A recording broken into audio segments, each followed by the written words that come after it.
My next guest, he is a current mixed martial artist. Some of you from the audience may know him from his appearance on The Ultimate Fighter Team Sonnen versus Team Jones. He has a record of 6 wins, 4 losses, and 1 draw. Please welcome onto the show, Mr. Collin Hart. How you doing, Collin? Good. It's great to be here. How you doing? I'm doing great, man. Thank you for taking the time, man. I appreciate it. Of course, no problem. So, what have you been up to, man? Uh, Full-time dad with an overtime job. Oh, That's pretty congratulations. much full-time single dad. So it's I got my hands full. It's been a lot of work. We were talking a little bit off air. So he was born up in March, correct? March 13th. Yeah. Congratulations, man. Thank you. Awesome. So it's been a crazy year, but real quick before we get into this, do you mind just telling my audience a little bit about yourself?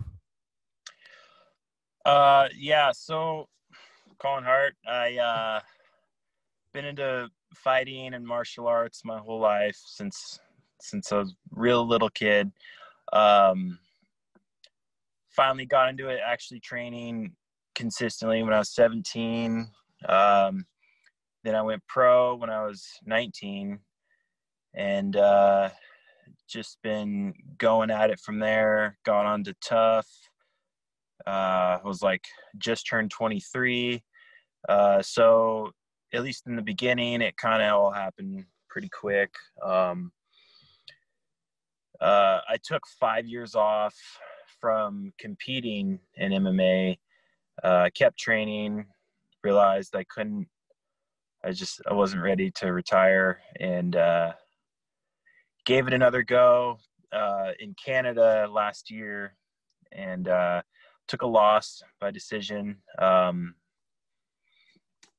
Now I just had a kid right at the same time as COVID, so my career is taking a little hit at the moment, but I'm hoping to get back into it by I guess it kind of depends on the shutdown, but hopefully next year.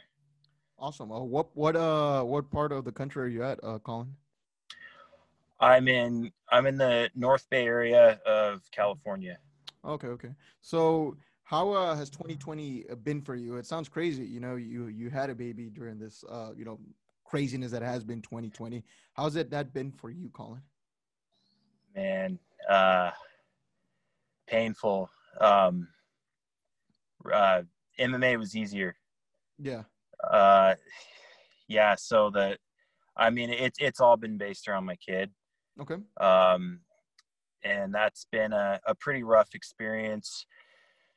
I at least I found a way to grow from the pain. I should say I'm doing well. I split up with the mom.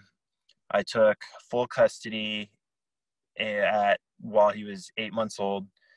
Got a restraining order. So I'm just going through that battle now. Okay. Well, I'm still in the middle of that battle. But I'm winning. I'm doing good. MMA is it's not a main priority right now, but I Okay. would say it's like top 3, I guess. Yeah, I get you, brother. Top 2, maybe. Um, just kid is first. My whole career, I've taken jobs that I've never kept a job more than 6 months Okay. throughout my whole 20s. Because every time a job would get in the way of training, I would just quit. The one job I kept consistently was working in a bar, just bouncing, because the schedule was perfect with training. I could just train, go home and shower, go to work, and it would be short shifts that weren't a ton of pay, but it was enough to survive and just keep training. Okay. So this is interesting. So I'm glad that you're being open right now because a lot of people that I've talked to that do the fighting stuff and train like on a full-time basis or that have been like within the UFC, obviously you don't get to, I guess, see the an outside perspective on this thing. You were in tough and stuff like that, and you're a fighter that that was up and coming during that time, and you were doing that at that time full time. But people don't get to see like I guess a different side of that aspect. Like right now you just had a baby and stuff like that, and it's very Yeah. time consuming.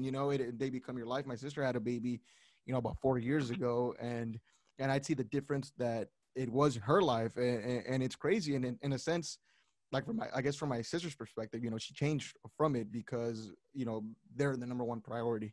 Yeah. So it's so it is crazy how I guess your life turns and your focus has to shift for that, and I'm sure you're doing a great job with that.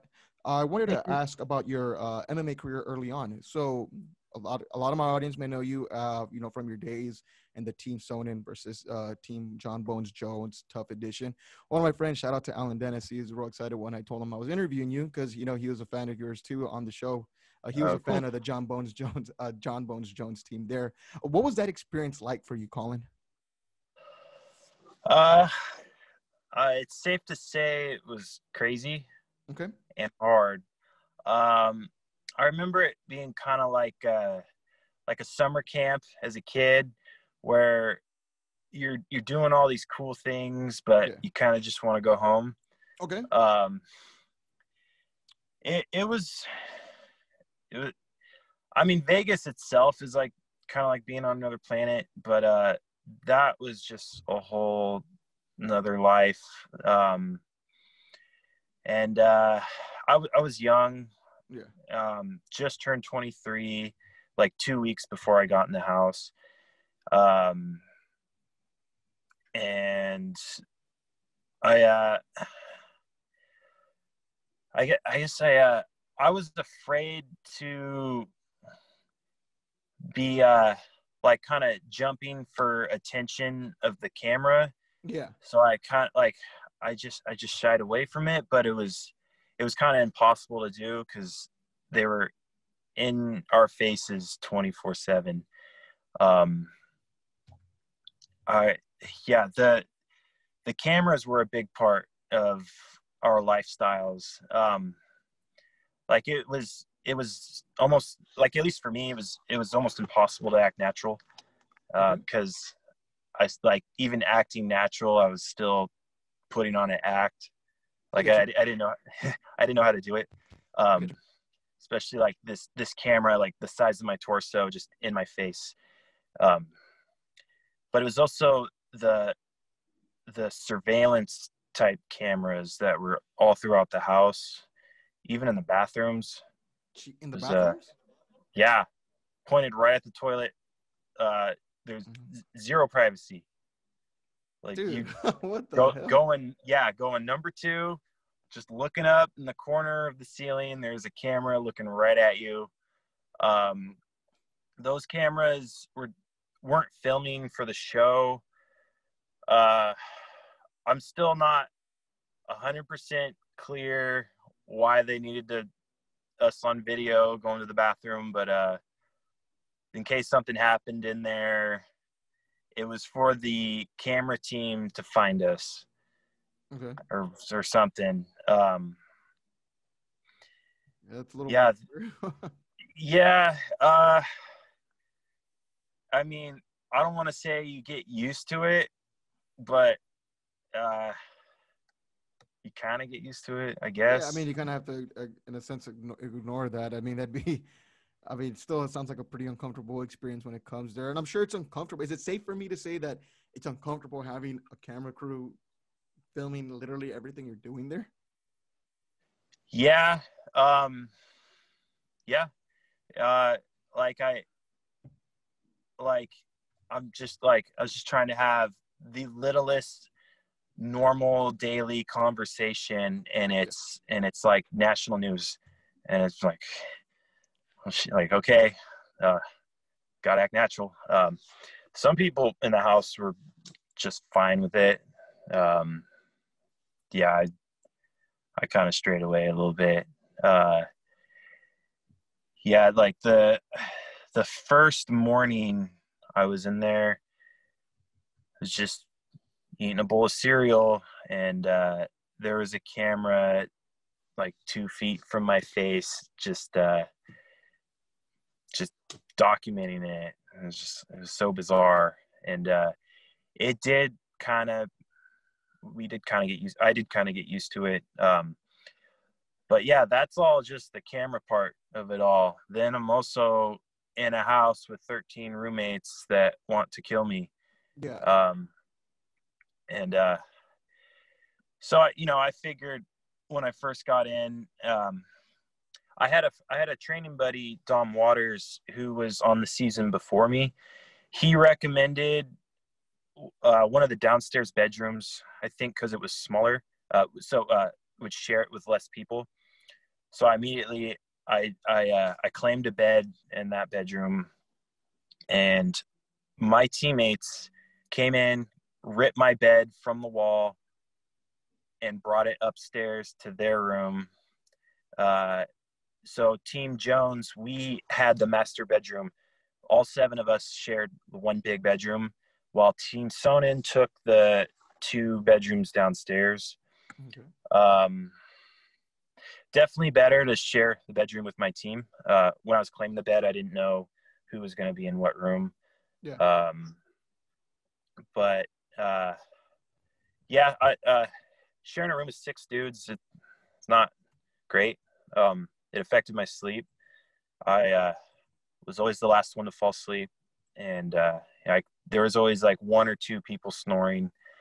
And you could hear their farts, and it was just, kind of Wait. sucked.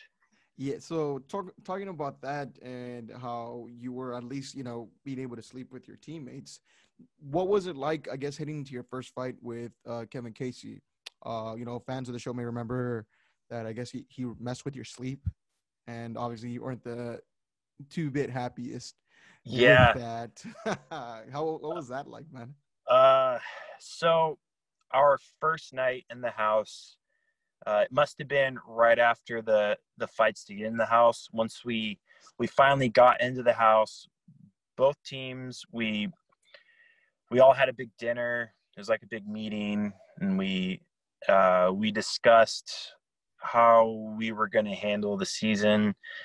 We all knew that we were going to be messing with each other, so both teams agreed that we were going to make 2 rules. We weren't going to mess with each other's sleep or our food. Okay. And so I figured, that everyone was going to agree to that. So then, like, I was the 3rd fight. Me and Kevin Casey were the 3rd fight on the season. I just watched 2 of my teammates get knocked out before me, and then Kevin Casey calls me out, and I think after he called me out, there was, I think, maybe almost a week before we actually fought. And then a few days before our fight, him and a couple other people from Team Sonnen came into our room and just threw toilet paper at us at night while we were asleep or trying to sleep. It was just a silly practical joke. They were giggling and ran back down the stairs. And I remember me and Bubba McDaniel were especially mad about that. More so me, because I had the fight coming up a couple days later. And it's like, out of all my fights, I've never had an opponent enter my bedroom while I was sleeping before the fight. But I knew it was a joke. So I was going to prank them back. And our Team Jones trains earlier than Sonnen, twice a day. We would go at 10 a.m. and then I don't remember, like 5 p.m. and Sonnen would take the gym after us. So I think it was the next morning. we got back from training. Team Sonnen was gone, so we were in the house without them.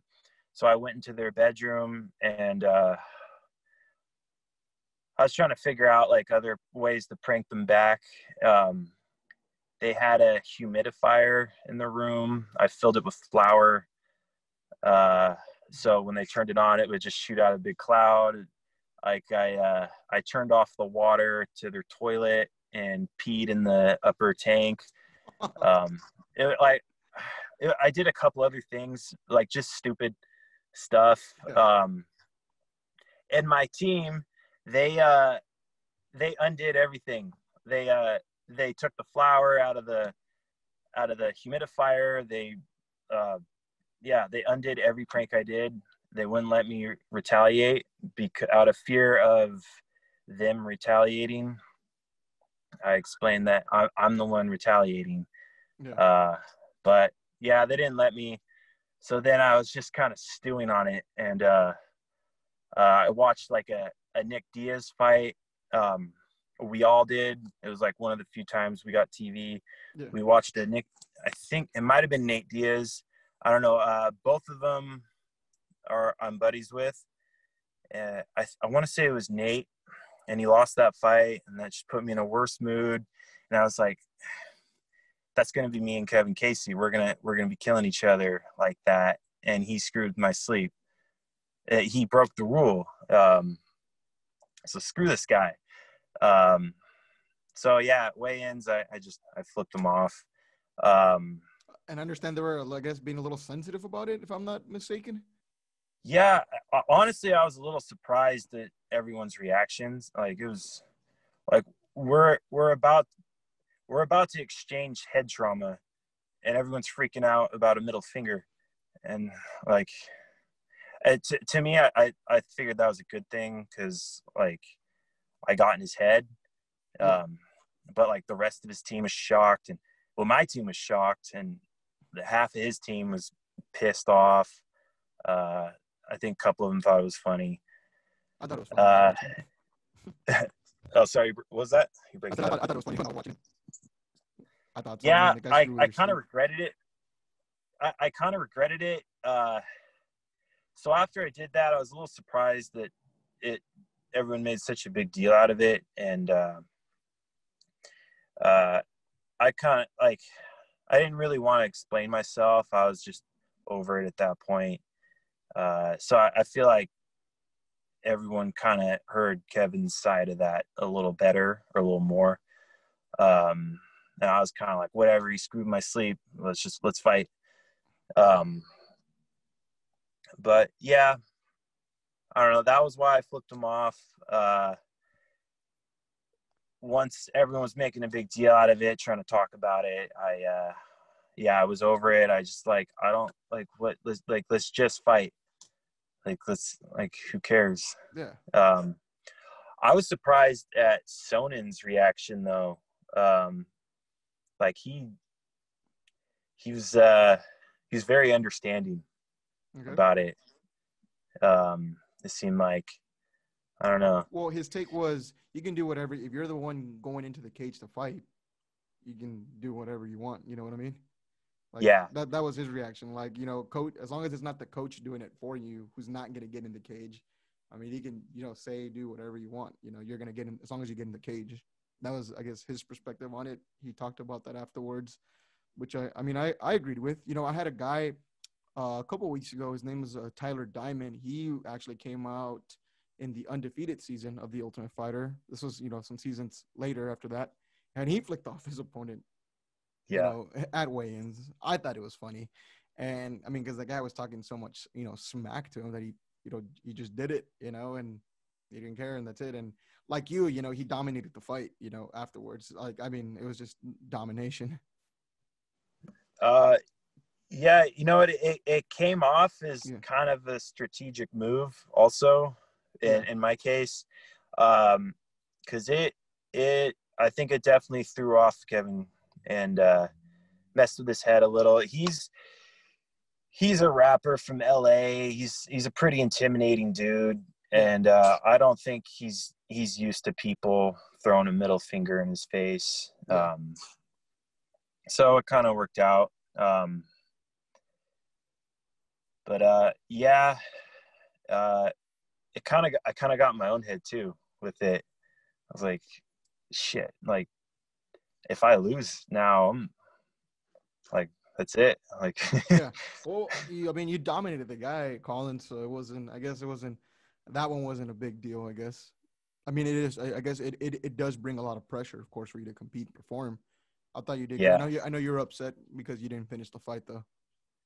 I was, and it was like the thing with the Ultimate Fighter Yeah. is, uh, like beating Kevin Casey or beating anyone. I'm competing with other people's wins. Like we're competing for knockout of the season or submission of the season or the fight. Um, and the first fight, Luke Barnett won with like a flying knee. And like when I saw that, I thought there's a chance that will be knockout of the season. And then Uriah Hall throws his spinning back Jesus. kick, and I'm just like, well, I could still get submission of the season. Yeah. Actually, no, I was like, I'm gonna go for knockout of the season. So with Kevin, the beginning of the fight, I just sprinted across the cage and went for a flying knee. Yeah. Didn't land it. He actually landed a good push kick into Yeah. my stomach. Um, I don't know if anyone could tell, but it hurt. Okay. Is right off the bat. I've never jumped into someone's push kick like that. Um, there's only been a couple of body shots in my career that I actually felt. That one hurt, but I also caught his foot and just turned it into a double leg and took him down right away. And then yeah, I just kind of out wrestled him the rest of the fight. Yeah, I was even though I won, I was still didn't like my performance. Even if I did a good job to get the victory, it was my hands just felt like garbage. I get you. And it like I was kind of I don't know. I was worried about having a boring fight because I felt like if my wins are boring, then as soon as I lose, I'm Dana White's just gonna get rid of me, Yeah. which is what happened. Um, but yeah, so that first round with Kevin, I took him down right off the bat. He at some point he got back up, Yeah. and we were doing some pummeling against the cage, and it burnt my arms out completely. Uh, I going into the show, I just got out of college wrestling for a junior college, and I got a scholarship. I turned it down to go into the show, Oh, okay. but during wrestling, I realized that I do well with getting the double underhooks and pummeling and getting bear hugs. So I went for that on Kevin, but he's super strong and he's not short, but he had a low center of gravity. So he was pulling my arms down while I was going for the bear hug. And I came out to the second round and I couldn't lift my arms. Damn. So I was like, I mean, we only exchanged a couple punches, and I was like, this isn't working. I gotta take him down again. Um, so I think that was the first time I actually just could not use my hands in a fight. Um, that happened again to me a couple fights later outside of the show. Yeah. But it's kind of sucks. Yeah. Uh, It sounds rough. How much of a toll did that fight take on you when it was time to fight Kelvin? in that next round? Like the Uh, recovery process for you, because you have to fight, a certain amount of fights through it during like a short time span. yeah, I didn't think it was that bad. Because I was the third fight, so then there was like So five four more fights. fight. Uh, there's there was that was the third fight, so there was oh yeah, there was five, but Because of the wild uh, card. right, but the wild card was happened the same night. Um, Oh wow. I thought it did. Oh wow. I mean, Yeah. you were there, boss. Uh, uh, I don't remember this. Okay, maybe not. Yeah, so there's five fights. And I think we also got like a 2 week break from the fights. Oh, okay. I think it might have been like around Thanksgiving. Uh, yeah, I spent a Thanksgiving in the Ultimate Fighter house. What was that like? Um, uh, weird.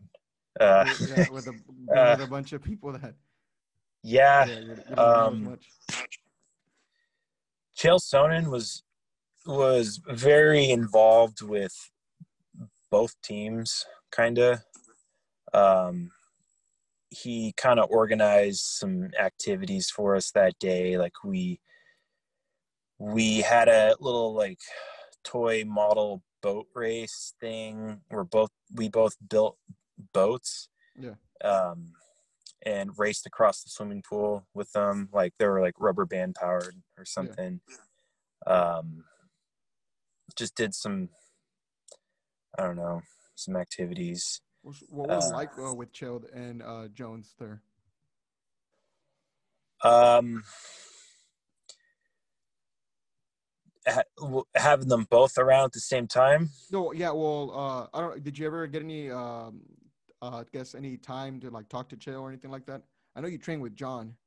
Yeah, I actually did get a good amount of time to talk to Chael for being on the opposite team. We talked a bit. He's a cool dude. Yeah. Um, probably not so much to his opponents, but yeah, he's nice to me. Yeah. Um, he's I felt like I got to know him decently well. And what was it like training with John Jones? It was cool. Um, it was right after a fight John had. He got armbarred in the fight, and but he got out of it and won, of course. But he had an elbow injury. Okay. So he his training with us was kind of limited, um, more so in the beginning. But I did get to wrestle with him and do a lot of grappling. I didn't really get to spar with him.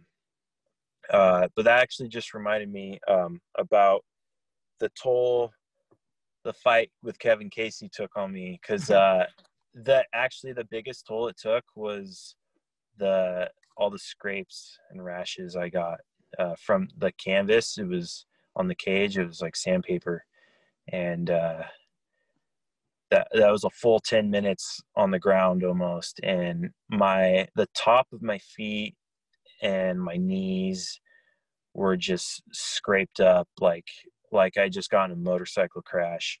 Jeez. And I couldn't train for like a solid week. uh I wasn't grappling with anyone. I missed out on a lot of sparring. I just spent a bunch of time on the treadmill. So yeah, now that I think about it, it did take a toll. So was there an understanding when it comes to having to deal with that kind of stuff on the show? Were the coaches understanding with you not being able to grapple? Or was there a sense of pressure that you had to still? uh no, I didn't they didn't really pressure us Okay. a lot. uh like we kind of they kind of treated us like adults. We could make our own choices. and they saw my scrapes were pretty bad. I was worried about getting some staph in them, or just if they got infected, that would not be good. Yeah, for sure. What was did you get any kind of time to talk to like Dana White? Because I spoke to Tyler Diamond and he was telling me that as the seasons have gone on, Dana White's been less and less involved with the show. Would you have any kind of interaction with him? It's very true. I had very little interaction with him. I think he pretty much only showed up during the fights. Okay. With a couple of exceptions. And then when he was there, I was just like I do not want to ever be starstruck for another human. And so I kind of avoided like trying to crowd around him. I talked to him a little bit, and he seemed like a nice guy. But yeah, it was only like a handful of times that I really got to talk to him, and it was brief. Were there fighters that actually tried to crowd him to try to like make it a point to talk to him? Yeah, definitely. Okay. Yeah. Like when he'd show up, people would just crowd around him, and I just tried not to do that. I got you. So, what was I guess life after the show for you, Collin? It's kind of cool. Different. Got people text messaging you after the episodes were airing and stuff? Oh man. A bit of text. My Facebook it went so crazy. I kind of just ignored it, and I got like 1,000 friend requests, all these messages, tons of comments, and I felt bad. I didn't even want to try to keep up with all of it, and it's like I felt like if I responded to some, then I had to respond to all of them. I get you. For whatever reason, I thought that, and I kind of shut down a little bit. I mean, I kind of did during the show, but once it aired, realized like I don't really want that much attention in my life, but it's kind of a something you got to do to be in the UFC is be present. Yeah, you got to be present on social media. So yeah, it kind of became like a little small town celebrity for a moment. Had a couple articles written about me. Some of them were okay. Yeah. But yeah, it was very life-changing. For sure. Was there anything from the Ultimate Fighter house that you were able to take with you, like I guess like the jersey or anything kind of like that, like mementos? I'm gonna move into my house because you're breaking up again. Anything from the Ultimate Fighter I could take as far as what? Was there any like mementos that you took from the Ultimate Fighter, like the jersey? Were you able to keep the jersey or any cool stuff? Oh yeah, I kept a ton of stuff. What was the coolest thing? Let's see. As far as stuff, I mean, the best things I took were the experience. But let's see. Yeah, there's a ton of jerseys. They hooked us up with a lot of clothing, a lot of gear. I got this black. What's that? They took care of you. Dang, still, it's bad connection. It's okay. It usually happens sometimes with these things. So they took care of you there while you were in the Ultimate Fighter house. Good, safe to say. Oh yeah, they hooked us up with. I mean, I think they do more now with what was it? The Nike deal? Yeah. Or no, it was the Reebok one. Reebok. Okay. as far as the gear, I think they do it better now. Either way, we couldn't have sponsors, which sucked. Everything was all Ultimate Fighter.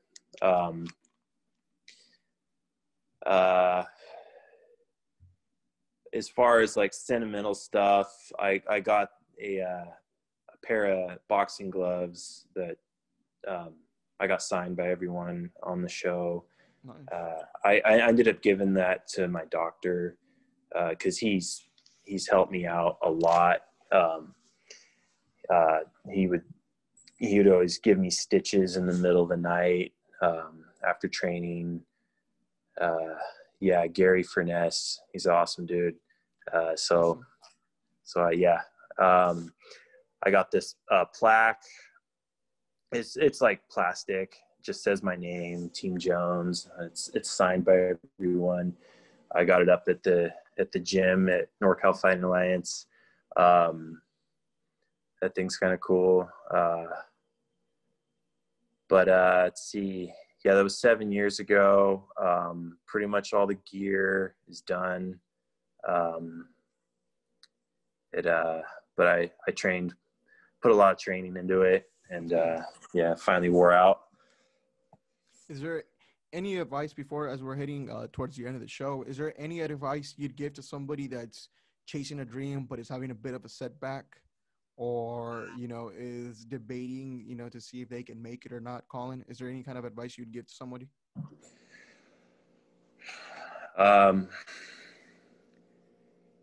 Just list what your obstacles are, and each one, just ask yourself, like, is this one really going to stop you? Yeah. And find a way to have fun.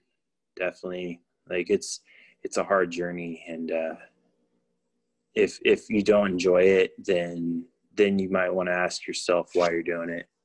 Okay. And if it's fun, then it's fun.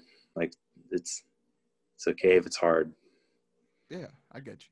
Appreciate that. And what are you looking forward to for the year 2021, Collin? To fight. There you go. It'll be my first fight as a dad.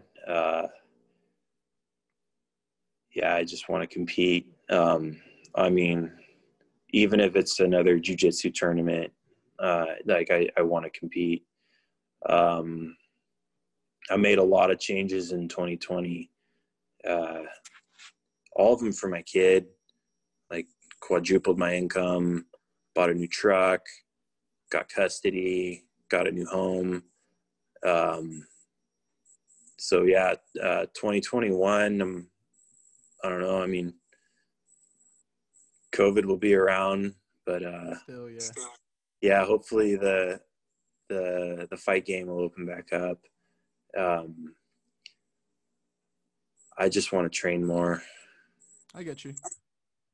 And hopefully we can see some light at the end of the tunnel soon enough.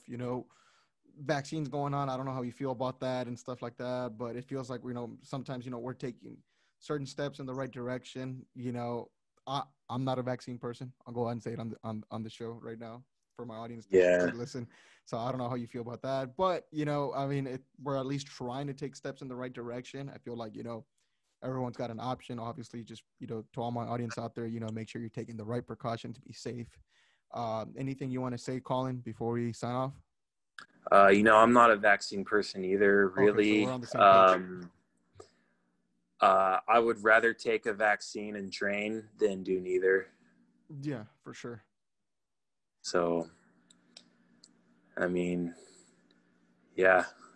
tired of COVID. Yeah, same. Yeah, I'm tired of the people that are either crazy afraid of it or opposite, just fighting about it.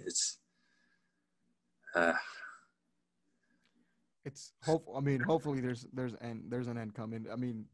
Don't foresee it till the end of 2021, but hopefully, things will open back up for us. Hopefully you can get another fight, hopefully you can get a fight next next year we can get you on the show for that fight and stuff, and to be able to cover that with Yeah. you. Hope and you know, I feel like, you know, it will get better. It will get better. It will. Well, yeah, let's hope it doesn't get worse. Oh yeah, for sure, brother. Ladies and gentlemen, that was Collin Hart. If you want to follow him on Instagram, you can go ahead and follow him on Instagram at I_Hart_fitness. Anything you want to say before we sign off, Collin? Thank you for having me. Hey, thank So, you, Collin. Great conversation, man. Happy New Year, bud. you too. Thank Awesome. you. And for all my audience listening, thank you so much for all the support. It's really appreciated, folks. And have a happy new year, everybody. Until later, guys. Goodbye.